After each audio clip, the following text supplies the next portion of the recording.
Have you been thinking about additional revenue streams like e-commerce but don't know where to get started? Today we're talking about how to get your business up on Amazon on today's episode of Coffee with Tea.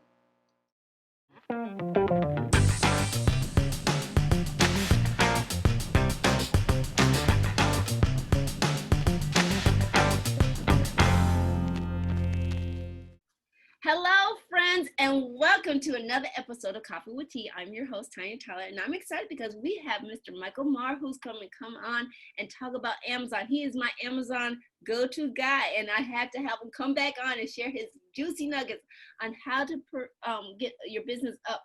So, without further ado, happy holidays to everybody, because I know this is December month. But without further ado, I'd like to bring on Mr. Michael Marr. So welcome back, Mr. Michael. Oh, thank you very much, Tanya. I've been marinating my nuggets so that they will be perfectly juicy. I'm ready. I'm ready to go. You're ready to go. I love, like I said, we spoke before, and really you talked about how you were servicing, and you came up thinkology, cartology. Cartology, yeah. Is for was born out of the need to serve, and so you really created a whole business out of this model, and you really service the Amazon community, those who are looking forward to like building their business on Amazon. Yeah. So I mean, can you recap a little bit how cartology came about, and then we can dive into more about how you can actually start building your brand on Amazon? Yeah, well, like a lot of good stories, it just started with me hating my job. And I was like, I got to get out of here. So what am I going to do? And I knew how to sell things online, but I had a buddy who was actually running an e-commerce business. And so I was like, man, you got to help me do what it is that you're doing. Cause he had hated his job. And then he ended up doing it on the side for a couple of years until it grew. And then he was able to turn it into a full-time thing. And so that's what I did. I started my own e-commerce business, and I built that up while I was still working a full-time job. Was able to leave the full-time job and pursue entrepreneurship full-time, and sold for several years, and then went through a period of about a year where there's a big transition. I basically had a product that was performing really well that just started performing poorly because Amazon had opened up the market to Chinese sellers, which is totally cool, but they started coming in and selling a lot of products at cost for a lot of the American sellers because they're the factories, they're the manufacturers. So that really put my business in a tailspin, and I had to quickly figure out what am I going to do with my skill set. And I was able to turn and leverage that into a service-based business that started with me and is now Cartology, my agency that is a full service agency. And all I really mean by that is, we handle Amazon accounts and brands on Amazon from soup to nuts. We're doing everything for you. It's your brand. You're the one that's, leading and guiding the brand, but we're the interpreters. We're the ones that, like, when someone hires us, they don't instantly get, an influx of 15 grand in their account. And I know there's a lot of talk, especially in the business world, about adding value.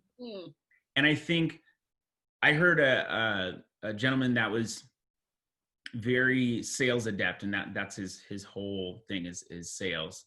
And he talked about how his name's Keenan. He's on I know you can find him on LinkedIn. I don't even know if he has a last name on there. I could be wrong. But he said that when you're in a service business, you aren't initially adding value, you are uncovering value in someone's brand. Ooh, so I don't, like, Cartology doesn't instantly add 15, 20 grand to your pocket. What we do is we have a very specific skill set that knows Amazon, and we can take your brand and turn it into something that will generate revenue and that will ultimately get your business to be profitable and have another sustainable stream. That's why I say interpreters. You're giving us your business and we're making it work on Amazon.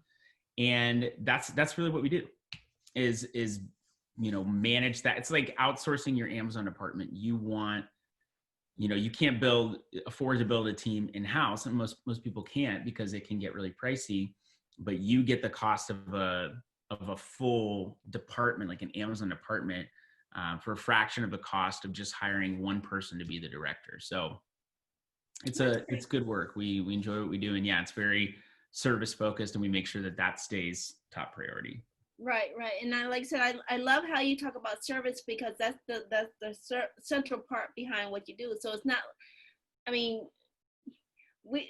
I guess a lot of people think, well, if they're servicing, it's not profitable, so how do you still, I mean, I know we dove a little bit, I'm going off a tangent just You're fine, yeah.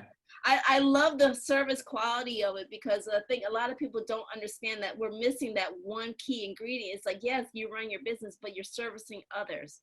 Yep. And I think, and that's basically what you're bringing when you bring the Cartology brand to your Amazon business, is you're bringing that service back into it, correct? Yeah, absolutely. And a lot of people in the agency world, yes, they're at all different kinds of agencies, but especially like marketing, advertising, there's like, we're the best agency. We do this and we do this the best, and we're awesome. And we're the biggest. And our goal has never been to be the biggest. It's really just been to create incredible strategy for people that we know is customized to their brand, but also just serving them at a very high level. I've heard some people use, different terms, but essentially it's just really relationship-based service. So we're getting to know you, we're getting to know your brand better. We're finding out what are your goals, and then we're saying, based on your goals, here's what we should do on Amazon. But getting to know the person too, getting to know, people don't hire us to get to know about them and their families, but it creates a better relationship when we do that. So it's one of those small things that can have a huge impact. It also means that if there's ever a problem with someone, with a client, which of course we've had happen. We're all humans, so we're bound to run into some issues every now and again. But we just say, okay, what can we do in this situation to do better? Let's own it, and let's turn it around so that we can have a better experience. And we do that. And so we just I think it's about, one, knowing we are serving other people. So that needs to remain the focus. It's not about how great we are. It's about how great these other brands can be with our assistance. And most people want to know what's in it for me anyway. So why not lead with that? And that's changed my whole sales strategy too. Focusing on, how is your business doing? What does your business need help with? Could Cartology help? If not, no worries. But if we can, then I want to put together a proposal and create a good case for what I think we could do with your business. So it's you just have to, just like anything, you have to stay focused on what the actual work is. There's an organization I volunteer with called International Justice Mission. And they are ending modern slavery all around the world. There's still 40 million people that are enslaved via sex trafficking or forced labor, or all kinds of crazy stuff. Even kids with cyber sex trafficking now. And one of the tenets of being involved with that movement is we need to stay close to the work, because when you start to get away from hearing the actual stories of what happens, it's so much easier to it gets a little fuzzy, and you're like, oh, okay, well, that's not me or whatever. But when you get in touch with the story and you find out about the kids, the women that are hurting and that are a part of this, it makes it that much more meaningful. So you just got to stay focused on what the actual work is, and don't get too full of yourself. Right. Like you said, I love how, and I'm for some reason, I'm like drawn to this whole thing about adding value. And I see a lot, and I think my search really comes down to when people are saying, in the podcast world, and I started this search, and you touched on it a little bit, but as I go, is how do you find, you're saying, people say I want to add value, but you can't add value unless you know you're valuable first, right? Yeah, absolutely. It's like the whole, there are cliches that I think sometimes are just cliches because they're true. Like when you are in an airplane and it's, going down, you're supposed to put your own oxygen mask on first. And I know there's so many parents, mothers that take care of everyone else and forget to take care of themselves. But you have to be, especially as an entrepreneur, you just get hurt and hit with a ton of things. Well, this is going wrong and this is going wrong. And if you don't take care of yourself, not just mentally, but physically, get good sleep, remain active, like you'll hurt from it, and it'll be more difficult to recover, and each day will be harder. So yeah, you have to know first, okay, like I'm worth it. I'm worth doing this. And that's something that the Ocean conference here put on by Ocean Programs that Ocean did at their conference a couple of years ago, just said, you're worth it. It's like, okay, everyone here is worth it. You're worth it for your family. It's worth it to do it for your business, to do it for your legacy, all that stuff. Like you're enough. So go out and be whatever it is that, God created you to be, but know like you're already enough. You don't have to do anything additional to earn that. And I love it, like I said, adding value. And I think what sort of brings it right back to what Cartology do, because you know how the Amazon system works. So now you're bringing value to what the customer is looking for. So you're taking it on to another level for your business. Am I understanding this correct? Yeah, I mean, I was just talking about this with someone earlier today, but there's a B2B component because we're helping other brands succeed on Amazon, but we have to create strategy and plans that will play out in a B2C world because we're going after the end consumer. So, and part of what we do is make sure when the brand shows up on Amazon that we wow them with the customer experience, depending upon who's, handling customer questions and stuff, but we're still helping with reviews and making sure they're getting reviews, or if someone leaves a bad review, are we following up with them to make sure that we turn the experience around. So we make sure that the brands show up in the best possible light too. So if there is a dent, we're like in there as soon as the dent, happens, and trying to buff it out and polish it and, paint it red again if the car's red. That's what we're doing to make sure we don't have some, small crack that ends up turning into something bigger because you just let it fester and let it grow. I like how you use that, because like I said, you're adding value to the company and you're saving them money along in the way, because this is an added service that you bring as they come onto the Amazon. So right. As we dive more into the Amazon, I want to remind everybody, if you're enjoying what Michael is putting, I always say that, if you're picking up the nuggets that he's dropping, please give us a thumbs up and let us know that you enjoyed it. If you like, leave us a comment so I can follow up with Mr. Michael and on some questions that you might have. If anyone does have questions, feel free to ask. I'll be happy to ask. Let us know. Yes. She'll put them in the comment section. And I also wanted now dive into, because we're getting into the holiday season and stuff like that. So how can people really get their businesses online through Amazon? And like I said, this is you talked about eBay and Amazon and stuff like that. So we're not saying one was better than the other. So I just want to state that, but we are talking about Amazon. So one isn't necessarily better than the other. They're just different marketplaces. Yes, I just want to state that. So I'm not saying Amazon's better, worse, or better. Not start a marketplace war, people. Yeah.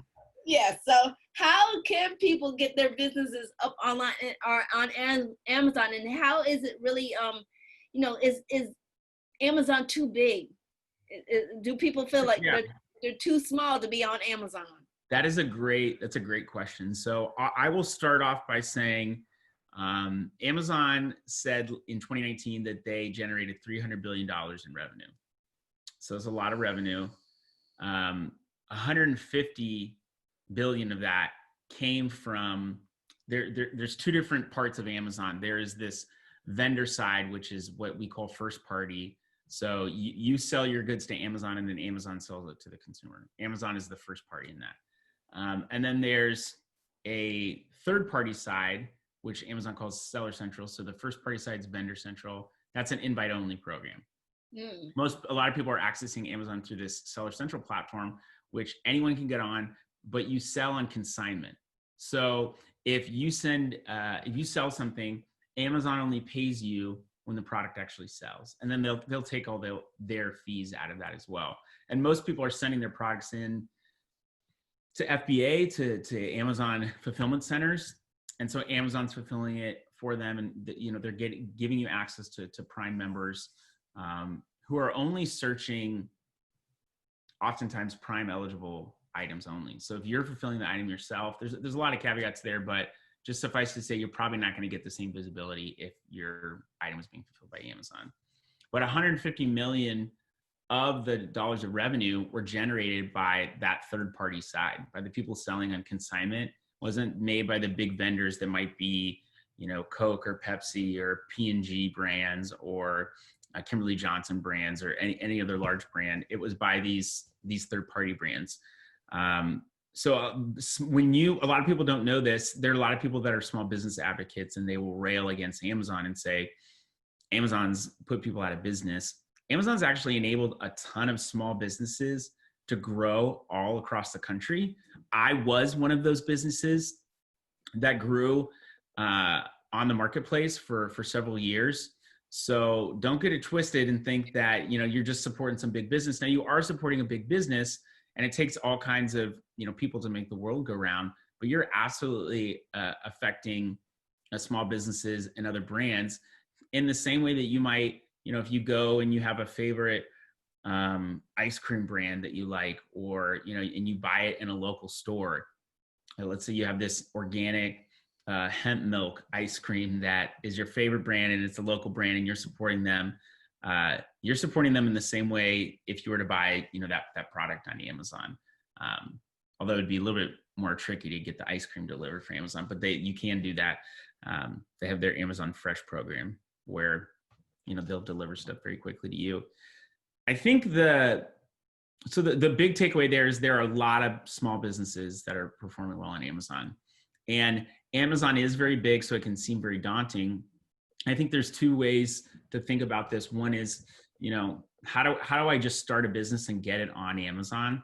But then what you said, which I think is a much more relevant question, is how do you get your business on Amazon? So a lot of people have a brand, they have a business, and what we're doing is not there's something called private labeling, where with Amazon every store is a private label. Like Walmart has Equate, and Target has now is Good and Gather, or the Circle brand. They're paying these other companies like Crest or whomever to make these private labels and then selling them in the store. So it's almost coming from, the same place. They're just selling it as their brand. And in some cases it's cheaper, in some cases it's not, depends upon the agreement. But when it comes to the getting the brand on Amazon, these private label brands will create a need, or they'll look for a need. What's a product that's in demand right now and not a lot of people are selling, and they'll go out and create a product for that. Who we're working with are existing brands. They've already got their product. It's like, this is who we are, this is our product, this is what we're about, and we go and we turn it into something that's successful on Amazon.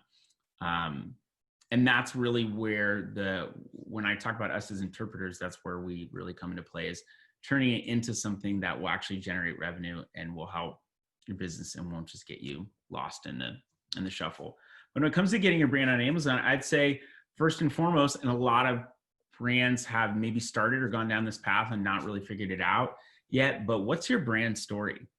Do you know what your brand is about? Not what the logo is and the colors and the fonts and all that stuff is important from a brand imagery standpoint and a consistency. If you're using 5 different kinds of font and it changes every time, people aren't going to notice something that's uniform, or if you change your colors or logo, all that kind of stuff. You gotta make sure that's consistent. But what's your story? What makes you unique? There's a lot of Amazon agencies out there, a lot of Amazon consultants that are helping people, and we're not, Cartology is not trying to be the biggest. What makes us unique is our focus on service and our focus on strategy that's customized for people. That's a big differentiating factor. And we live up to that name because we provide a great service, and we do customized strategy, and we make sure that we're providing the reporting that people want to see, so that, it's helping them to see their vision turning into something on Amazon. But, you have to know what you're about. If you're just, we're an iPhone cover brand. Okay. Well, there's a million iPhone cover brands out there. What is unique about yours? And that's something early on that I struggled with when it came to branding. With some of the brands I created when I was selling e-commerce products. It was like, well, what's unique about your brand? It's like, well, we got this cool product. Some other people are kind of selling it. Maybe it's not that unique. Maybe there's no certain unique feature that separates us out from other people. And I think if you have that figured out, you're going to be a lot more successful on Amazon, because you're going to be focused on reaching people that resonate with your message as opposed to just trying to get sales on a product. And I hate to cut you off here. You're fine. Because I know you got so many juicy nuggets. You should cut me off because I got too much to say. So no, because like I said, I love your story because you're going to go into the whole, this, to me, I'm listening. So this is another reason for you to come back. And so I really want to touch on where can people find more information. So before we run out of time, where can people find more information? Because I like I said, I'm going to have you come. Let me take back. That's assuming. I would like to have you come back and talk a little bit more because, like I said, I think you just talked about what makes you unique. But where can I will come back as many times as you invite me. Okay. Where can people find more information about you and what Cartology can do for them right now? Because I know we're in prime season for your services. Yes. So Cartology can be found at thinkcartology.com. So the brand is called Cartology, but the URL was taken. So we said, okay, what do we want people to do when it comes to Amazon? Think Cartology. Think about using us. You can also find me on LinkedIn. I'm very, very active there. I create content. Every week I'm putting out, a couple of new pieces of content about Amazon. What are people getting wrong? What are some new things that have popped up? And I try to speak to a very general audience because there might be a brand that's manufacturing machine parts that we would work with. And then there's someone that's in the fabric softener space that we could work with. So it really could be applicable across a lot of people. Now we're not serving people from all those industries, but the message could be very, very applicable across multiple brands. But you can find us at Think Cartology, and then you can find me on LinkedIn. And we've got more content released or being released. Like we're starting a blog at Think Cartology. I am in the midst of starting a podcast too that is going to focus on retail in general. Amazon will be a big component of that, but focusing on retail and the future of retail, like where do we see it going, and not just bringing on other Amazon people, but bring people that are in the brick and mortar space, bring people that know a lot about Shopify, people that are just working in a very, the retail space is very fragmented right now. It's almost like a diamond. There's so many different faces to it now. Instead of it just being a square, there's all these different, facets, and you have to show up in the places where your consumers are. So we believe in an omni-channel approach, which really just means having a diverse group of revenue streams. So you have your own Shopify store, you're on Amazon, you're on eBay, you're in select brick and mortar stores, or maybe you're in Kroger nationwide or something like that. All those different revenue streams, because we know that every stream is volatile. Brick and mortar is volatile because of COVID-19, and that pushed forward sales both on Amazon, but also e-commerce in general. At the beginning of the year, e-commerce was 12% of the total retail sales. Okay. It jumped. It had been going every year about 0.5% or 1% greater. So it started at maybe 8 several years ago, back in 2010. It's gone up to 12. It jumped to 16% of total sales in Q2. Wow. For all my people out there that don't know what quarters are, Q2 is April, May, and June. Second quarter in the year. And it really pushed forward. It showed that everything is volatile, every channel is volatile, because Amazon can also shut down your brand if you've got a lot of complaints or something like that. And you have to follow up with them after the fact. They don't give you initial recourse most of the time. So you have to be on top of that. But every channel is volatile. So we believe in having that mix is basically where I was going at that. But when it comes to brands, you need to know what's unique about you.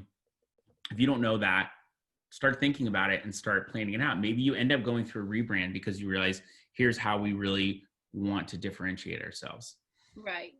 Once you have that understood and you have that figured out, then it's a matter of logistically putting your products on Amazon. And that's, where we often come into play is there's a lot of people that could learn and do it themselves, but to accumulate the knowledge that we have, it would be very difficult to do without missing out on sales and opportunities in the market being, less crowded than it is now.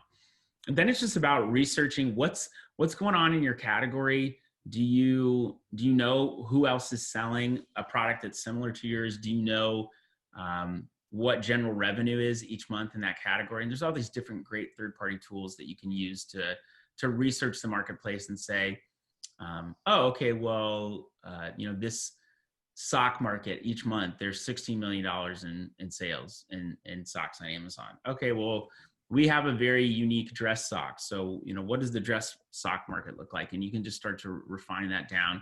And then you have a better idea of, okay, we're going to have a lot of competition here, or we're not going to have competition. Most people are going to have some kind of competition, depending upon the space. You could have a ton of competition, any kind of cell phone case, that is a ton of competition. Depending upon the consumer electronics, that could bring a lot of competition. Trying to think of some other spaces that are very competitive. I think anything where the price point would be higher. Well, I don't know that just price point being higher would necessarily be competitive, but baby products is a really popular category. So a lot of people are like, I want to sell in a category they know is demand, but you're also going to have competition from the demand. Right. But then it's just a matter of really getting your products up on Amazon, opening up a Seller Central account. That has taken people some time, just because it's been Amazon, because of all of the people that have done fraudulent things on the site. They're trying to make it so that there's less scamming going on, which I totally get, but it makes it a lot more difficult for the legit people too. Everyone's got to go through that process. So just getting the account open is honestly kind of a first step. And then knowing what your marketplace is, who else is out there, knowing what your market is, I should say, because Amazon's the marketplace. But knowing what your market is and knowing how you're going to go about reaching those people, what keywords are they looking for, what other products are they buying that you can kind of run ads up against or next to help you to stand out. But yeah, it's just about, what are your product dimensions? What images do you have of the product? You got to have really high quality images. They don't have to be taken by, someone that's going to charge you $5,000. If you have a good camera, you can put things on a white background. If you can do a little bit of editing, you can take your pictures, in your warehouse or at home or wherever, and edit them on your computer, and upload them. But I would say getting a video is super important right now.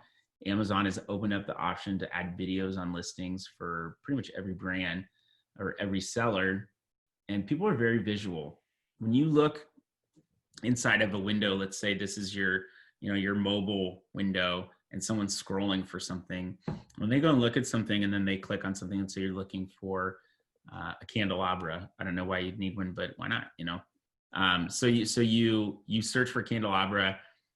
When you click on a listing, the first things you're seeing are the images section, the reviews, and the price. Those are the things that I believe are most important to consumers. And if you can tell the story of what your product does in a 30-second video without someone ever having to scroll down and read more about your product, you've got a much quicker path to selling your product. So getting all the creative done, writing the listing copy or writing the words that will be on the listing, and making sure that you're adding in search terms that people will be searching. So it's like a mixture of writing copy that's going to sell. It's not just, wow, this is the best product ever, buy now. But this candelabra is made of enamel with a silver lining. I don't even know what that would look like, but so silver and enamel candelabra comes with 5 candles and a make your own candle kit. Like all that stuff has keywords in there. So you got to make sure you're writing that effectively. And then once you've got your products up, it's about visibility. It's about advertising. And that's where things get a lot more complicated. Do you know how advertising on Amazon works? If you've had experience in digital marketing, you likely have some idea. That doesn't mean you have a good understanding of how Amazon works. One of the main differences that Amazon holds versus any other advertising platform, any other platform, is the organic component. Or so we have organic listings, and those are listings that Amazon serves you when you search for candelabra or dandruff shampoo. That's what they serve you and they think is most relevant based on their factors. But there's also ads that allows people to advertise and pay for a spot. The Amazon's the only marketplace where when you sell something on an advertisement, it will actually give your organic listing a stronger correlation to the keyword that was searched and then the item was subsequently purchased on. And so that actually boosts your organic ranking. No other site does that.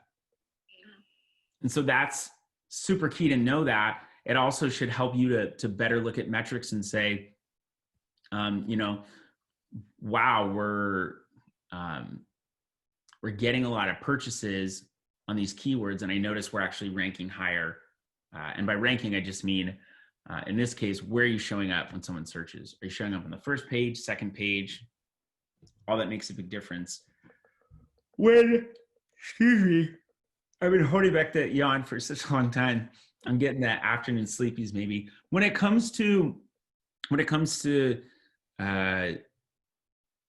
just showing up and advertising on Amazon, you have to know how to look at things so that you're judging all of the metrics correctly. So if you're saying we're not getting any sales and we just launched a campaign a week ago, I'm going to cut it off. Well, there's a lot of other factors that are involved. Did your product have any reviews? What was the review rating? Were the images good? Was the content good? So you can't just put something up on Amazon and expect it to sell. And that's where a lot of people go wrong. Like, I have a great product. Well, did you know that when people go and search on Amazon, majority of them don't go past the first page? Wow. I've heard 90% of people don't go past the first page. Those are some, I think, isn't it like sort of like Google? They don't go past the first page of search. So it's just. Yeah, it's very common. It's behavior. It's like, I got to dig more. No, I'm not really interested. Yeah, they incentivize you to look for a different word potentially, or to pick what's on the first page. And then you've got these different badges like Amazon's Choice, or there's another badge that I can't think of for some reason, but Amazon bestseller. So those badges help provide a little bit of authority and say, okay, this item's legit because it's Amazon's Choice or whatever. So they're really incentivizing you to stay on that first page, which is why if you don't have sales history, which is what Amazon requires, part of when their search algorithm, and I think people get caught up in the word algorithm, like, oh, it's this crazy, computer thing. And while it is, an algorithm can start on a spreadsheet. It's just, saying, okay, when this happens and then this happens, what is the end result? So it's taking a bunch of inputs and then serving an output. One of the inputs that Amazon sees as relevant in order to rank your product listing higher in search is, do you have sales history? Do you have sales velocity? Has the product jumped up, in sales over the past 2 weeks? So maybe it's a hot item. So Amazon needs to get that out to people. And if you're not on the first page and you don't have sales history, how do you get on there? Through ads. Right. So that advertising system is where a lot of people get caught up, and it can get difficult. And of course, I'm biased because I'm a service provider, but even if it weren't us, it's very likely that you would need someone to help you run advertising on Amazon.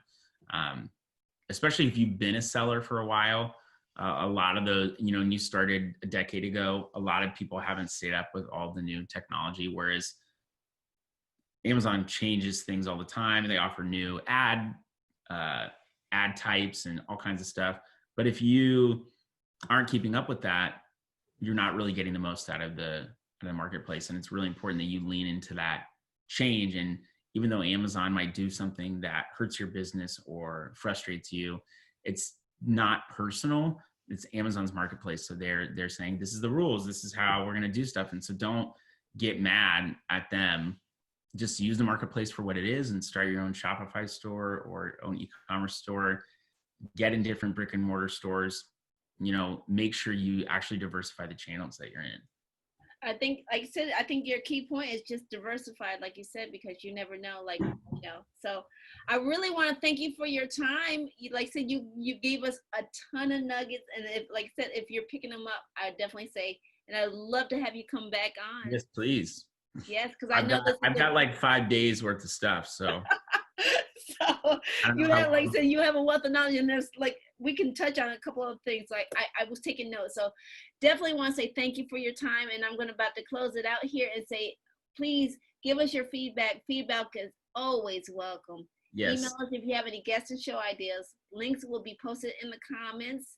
And thank you for watching. Like I said, all the links that Michael has mentioned will be posted in the comments. So please click on them, and please follow up, because he's got a ton of knowledge we haven't even dipped into yet for Amazon. So if you want to get on there, like you said, they add value to your business for your Amazon. So if you're looking to go that way, definitely check out Michael's and the Cartology brand. And also, if you're enjoying the insights that everyone is sharing, please consider hitting that subscribe button. And before I close out, take things in stride, go with the flow, and create your own path. And we'll see you back here on another episode of Coffee with Tea. Amen. Bye. Share with us, what was one of your takeaways from today's show? Post your answers in the comments.